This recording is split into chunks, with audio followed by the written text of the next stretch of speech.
Hirap pa rin si Shasha Padilla na tanggapin ang pagpanaw ng kanyang minamahal na si Dolphy. Ang nagbibigay raw sa kanya ng lakas ngayon para harapin ang bawat araw ay ang kanyang mga anak at kanilang buong pamilya. May news to go si Lars Santiago. Wala palang anumang paghahanda ang sasapat. Mahirap daw tanggapin ang pagkawala ng isang taong minahal at nakasama niya ng 23 taon. Siya, mahirap pa rin bang tanggapin?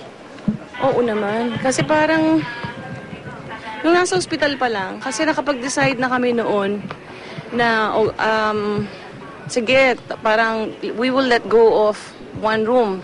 Kasi meron kaming family room. Huwag na natin i-keep tong kwarto para makapagbalik na tayo sa trabaho. Nagpapakatatag man, hindi maitago ng namumugto niyang mga mata ang kalungkutan. Ang puwang na iniwan ng pagkamatay ni Dolphy, damang-dama raw niya, lalo na sa umaga. Sa kanyang bawat paggising ngayon, wala na sa kanyang tabi si Dolphy.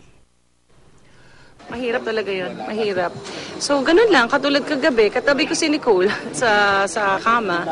And then sinabi ko talaga sa kanya, "Lovey ko, good night."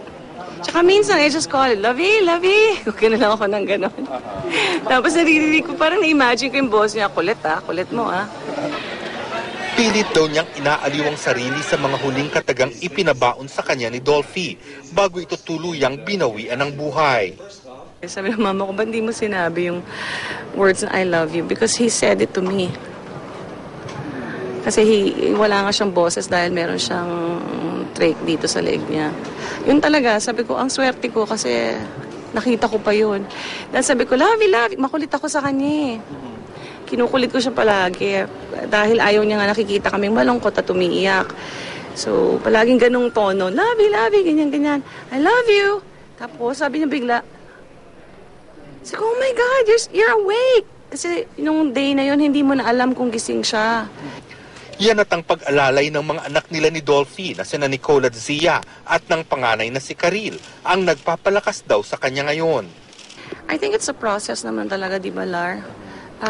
Siyempre may proseso, may kanya. Hindi ko masasabi na sa isang tao na move on, hindi ba? Guidance lang, kakausapin. Kung kailangan namin grief counselor, gagawin namin as a family. Ang pagkakaospital at kalaunay pagyao ni Dolphy, higit daw na nagpalapit sa kanya sa iba pang mga mahal sa buhay ng hari ng komedya. Siguro nangyari din yun na matagal siya sa ospital dahil kinakailangan namin talagang maging close sa isa't isa. So we're constantly texting each other and assuring each other that we will always be around, kung may kailangan ng tulong o kung may problema o kailangang maglabas ng sama ng loob, nandito lang kami para sa isa't isa. Sa linggo, ililibing na si Dolphy at pagkatapos nito, may plano na ba si Shasha at ang kanyang mga anak?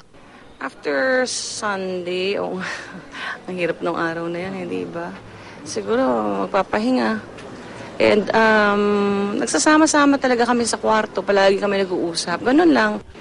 Lars Santiago, GMA News.